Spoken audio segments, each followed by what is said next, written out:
Tricia, it looks like you're about to do some planting, but I don't see any plants anywhere. Well, Danny, I am going to plant, but first I'm going to put plants on the outside before I put them on the inside of this pot. Okay, you've got some explaining to do here.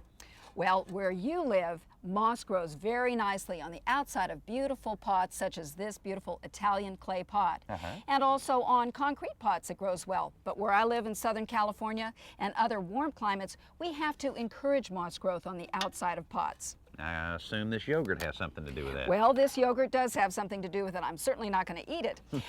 What we do is we start by wetting down the pot to give it some moisture. And remember, it has to be a porous pot.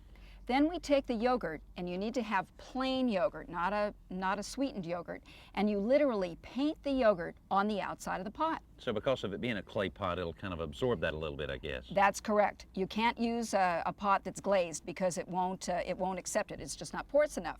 So that's all there is to it, just wetting it down and applying the yogurt to it. That's about it. You do that, but then you need to put it in some place that's humid to encourage the growth of the moss. So maybe a shady area would be a lot better than some place that gets a lot of sun.